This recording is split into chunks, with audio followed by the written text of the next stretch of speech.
पालतू जो मर कर लौटा स्थान। एक छोटा सा गांव मुख्य पात्र रमन, एक पशु प्रेमी कहानी की शुरुआत। रमन एक खुशमिजाज लड़का था जिसे पालतू जानवरों से बहुत प्यार था। उसके पास एक कुत्ता था जिसका नाम उसने टॉमी रखा था। टॉमी रमन का सबसे अच्छा दोस्त था। दोनों एक दूसरे के बिना नहीं रहते थे। वह टॉमी के साथ हर वक्त खेलता, दौड़ता और वक्त बिताता। पर एक दिन जब टॉमी का स्वास्थ्य अचानक खराब हुआ, रमन ने उसे डॉक्टर के पास ले जाने का निश्चय किया। लेकिन डॉक्टर की सारी कोशिशें नाकाम हो गईं और टॉमी की मौत हो गई। रमन के लिए यह बहुत बड़ा शौक था। वह बिल्कुल टूट गया, लेकिन उसे यह भी एहसास था कि यह जीवन का हिस्सा है।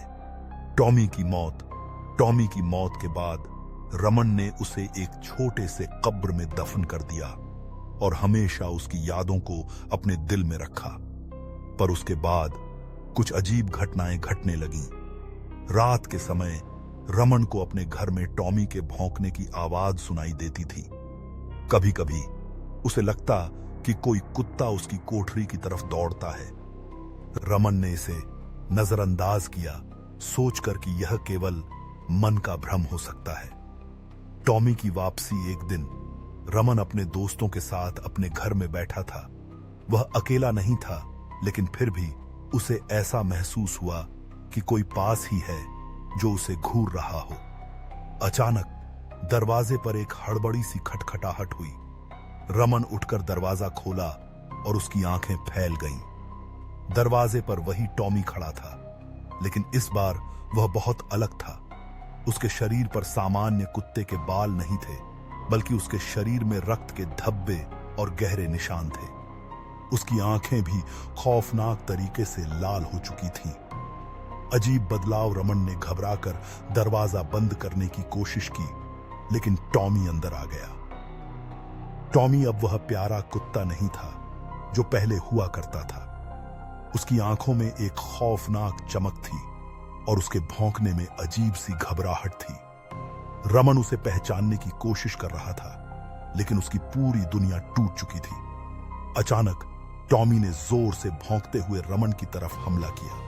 रमन ने अपनी पूरी ताकत लगाकर टॉमी को कमरे से बाहर धकेला, लेकिन टॉमी एक भूतिया कुत्ते की तरह उसे लगातार पीछा कर रहा था। टॉमी का रहस्य रमन को अब समझ आ गया कि टॉमी की मौत के बाद उसकी आत्मा वापस लौट आई थी, लेकिन यह आत्मा नहीं बल्कि एक भूतिया कुत्ता बन चुकी थी।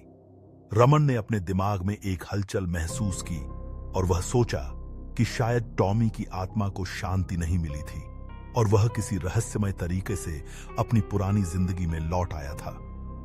रमन ने आखिरकार गांव के एक पंडित से संपर्क किया जो भूत प्रेत और आत्माओं को शांत करने में माहिर था। पंडित ने रमन को बताया कि टॉमी की आत्मा अधूरी रह गई थी और अब वह आत्मा के रूप में जीवित था।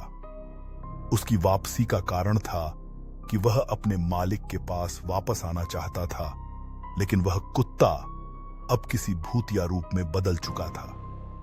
पंडित ने एक विशेष पूजा और अनुष्ठान किया और आखिरकार टॉमी की आत्मा को शांति दी।